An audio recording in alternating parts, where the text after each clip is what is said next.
နောက်တစ်ပုဒ်ကတော့ကိုရောနဲ့နီးစေပါဆိုတဲ့ချင်းလေးဖြစ်ပါတယ်အသက်တာမှာတစ်ခါတလေကျတော့ချမ်းသာတဲ့ခါမှာပျော်ရွှင်တဲ့ခါမှာဖះနဲ့ဝေသွားတတ်ကြတယ်ဒါပေမဲ့ကျမတို့ကဖះနဲ့မမွေးဘဲနဲ့ဖះသခင်နဲ့အတူတကွရှိဖို့ရန်အတွက်ဒီတခြင်းအဖြစ်ခွန်အားပေးချင်ပါတယ်ကိုရောနဲ့နီးစေပါဖြစ်ပါတယ်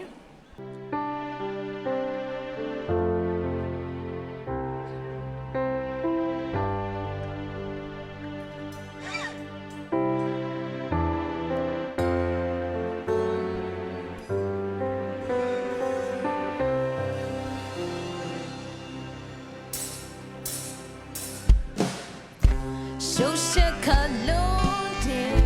ဒီကဘာလောကကြီးထဲမှာတရီတာလက်ရှောက်သွားနေတယ်วันนี้ที่ဝေဒနာများဘုန်းနဲ့နိုင်လို့ရင်စုံတွေ့ရပြီဘို့ဆုံးတမလာတဲ့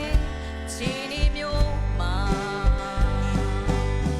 ဒုက္ခနဲ့ကြုံဆုံးတော့တတ်တာ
ထဲမှာတရီထားလဲရှောက်သွားနေလေวันนี้ที่ဝေဒနာများဘုန်းနဲ့နိုင်လို့စုံတွေ့ရပြီဘို့ဆုံးတမလာတဲ့ခြေနေမျိုးမှာ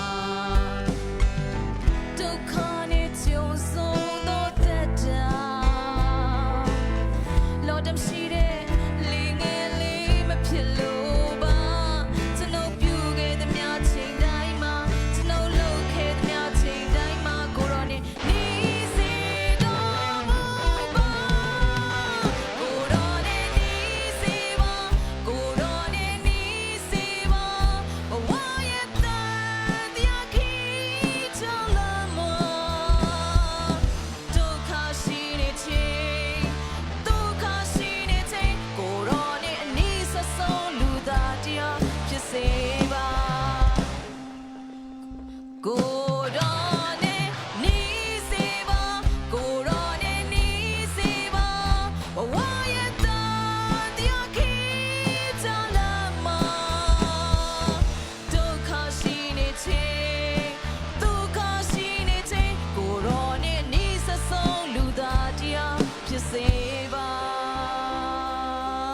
ဒီတခြင်းအဖြစ်ကိုရောနဲ့အနီးဆက်ဆုံးသောလူသားများဖြစ်ပါစေလို့တခြင်းအဖြစ်